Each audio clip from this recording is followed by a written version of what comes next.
Di situ dipahami kebolehan keluar rumah bagi perempuan yang habis iddah lebih kuat daripada kebolehan mengkasar salat. Kira-kira begitu maknanya.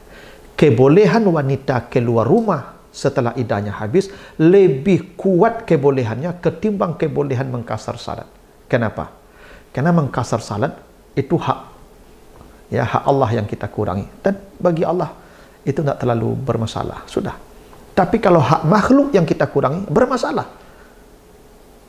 Karena itulah kebolehan bagi perempuan untuk keluar rumah setelah iddahnya habis dalam jumlah ismiyah, artinya larangan mengurangi hak makhluk itu lebih kuat daripada mengurangi hak Allah.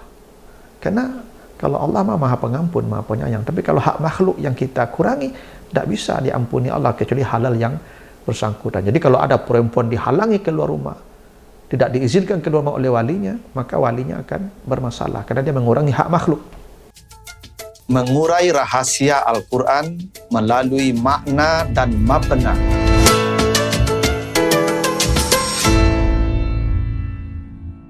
Assalamualaikum warahmatullahi wabarakatuh. Alhamdulillahi rabbil alamin. Assalatu wassalamu ala asrafil anbiya'i wal mursalin wa ala alihi wa ashabihi ajmain. Para pemirsa program Makna dan Mabna yang dimuliakan Allah, kembali kita lanjutkan bahasan kita tentang bangunan dan struktur kata dan kalimat di dalam Al-Quran, serta makna dan pesan di balik bangunan dan struktur kata dan kalimat di dalam ayat-ayatnya tersebut. Kali ini kita akan bahas dua ayat, surat An-Nisa ayat 101, An-Nisa 101, dan Al-Baqarah 234. Kita baca ayatnya. A'udzubillahi minasyaitonirrajim. Wa iza darabtum fil ardi falaysa 'alaikum junahun an taksuru minas shalah in khiftum an yaftinakumul ladzina kafaru innal kafirina kanu lakum aduwwam mubina. Artinya, dan apabila kamu berjalan atau bepergian di muka bumi, maka tidaklah mengapa kamu mengkasar salat, ya, jika kamu takut diserang oleh orang-orang kafir. Sesungguhnya orang-orang kafir itu adalah musuh yang nyata bagimu. Itu surah An-Nisa 101. Al-Baqarah 234.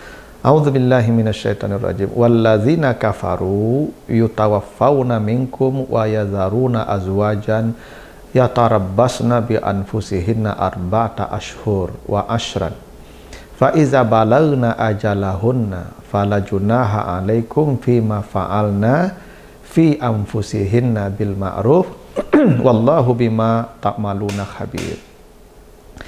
Dan orang-orang yang meninggal di antara kamu dan mereka meninggalkan istri, maka istri mereka menanti selama 4 bulan 10 hari.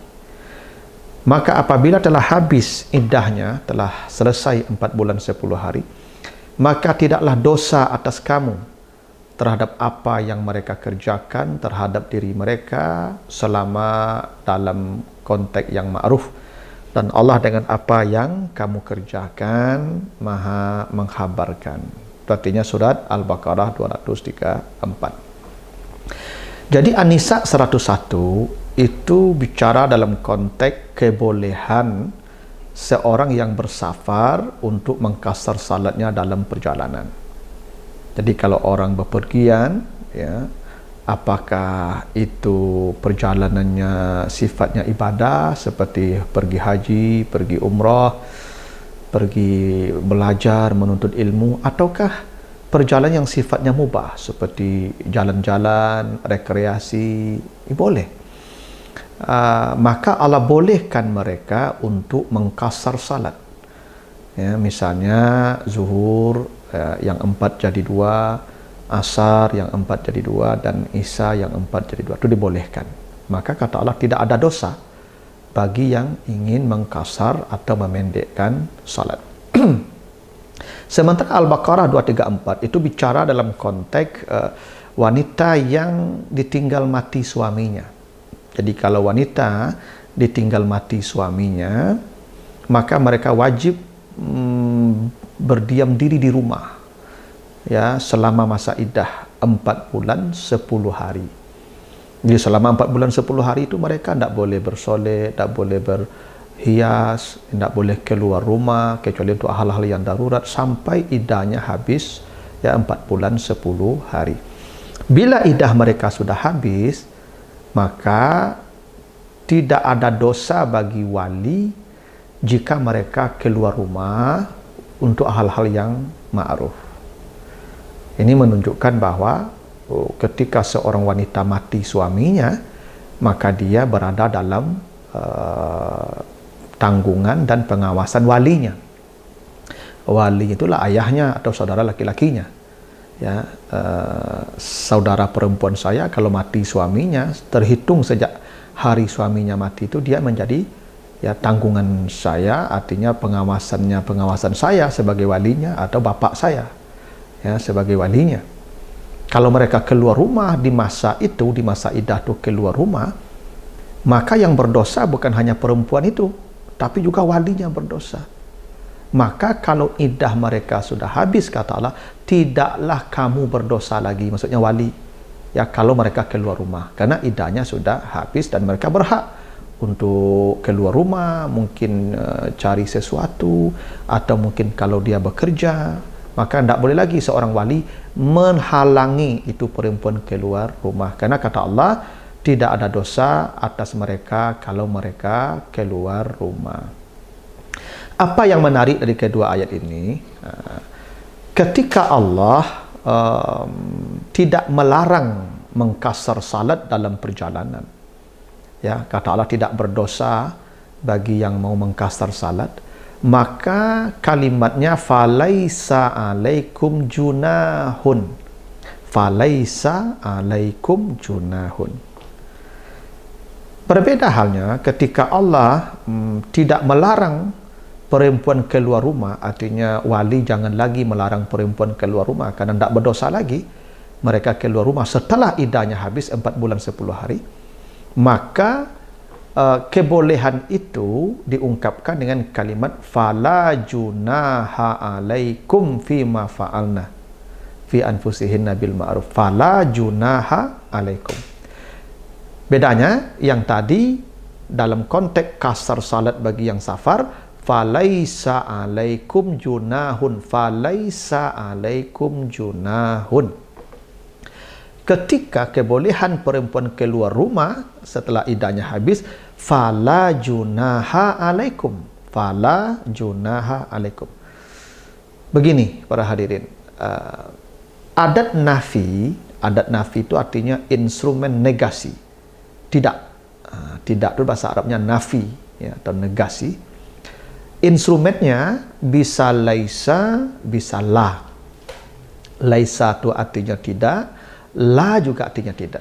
Dua-duanya disebut dengan adat nafi, ya, instrumen negasi, bisa laisa, bisa la. Bedanya apa? La itu namanya isim, ya, isim. Makanya jumlah setelah la itu jumlah ismiyah, ya. La itu isim, ya.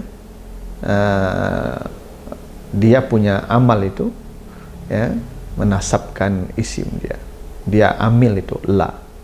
Kalau laisa itu fi'il, makanya laisa itu dia punya tasrif, laisa, laisa, laisu, laisat, laisata, lasna, lasta, lastum, lasta, lastuma, lastum, lasti, lastuma, lastuna, lastu, lasna, karena dia kata kerja ya, dia namanya fi'il nakis.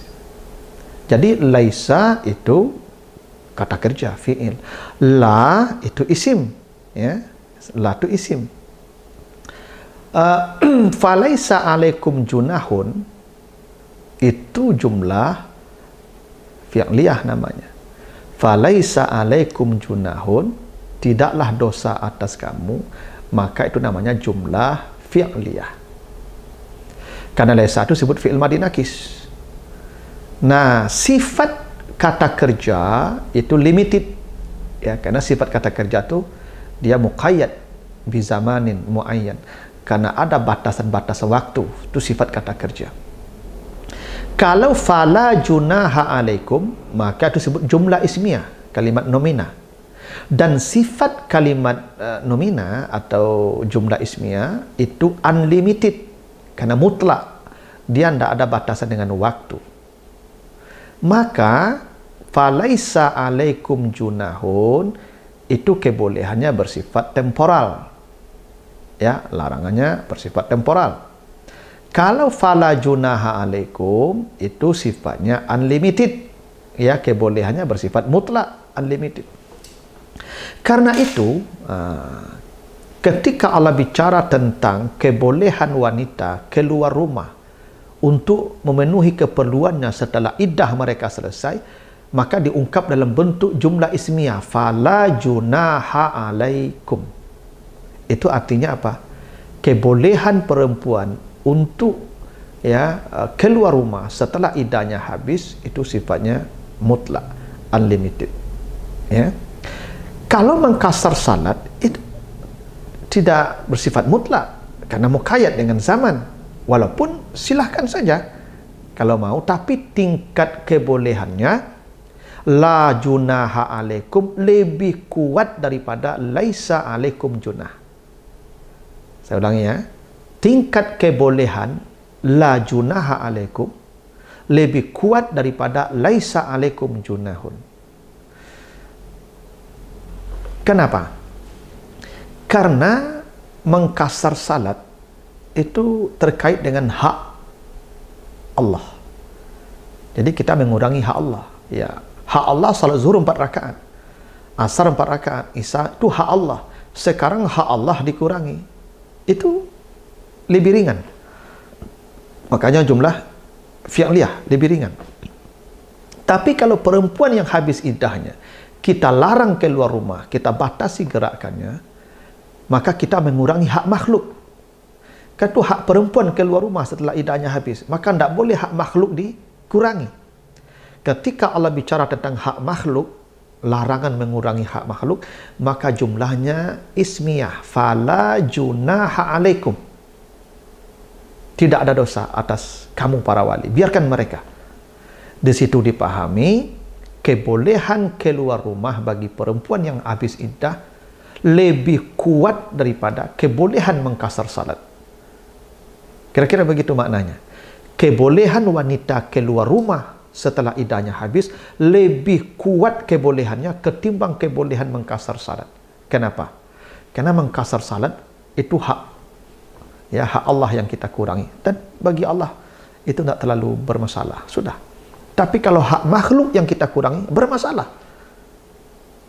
Karena itulah kebolehan bagi perempuan untuk keluar rumah setelah iddahnya habis dalam jumlah ismiyah, artinya larangan mengurangi hak makhluk itu lebih kuat daripada mengurangi hak Allah.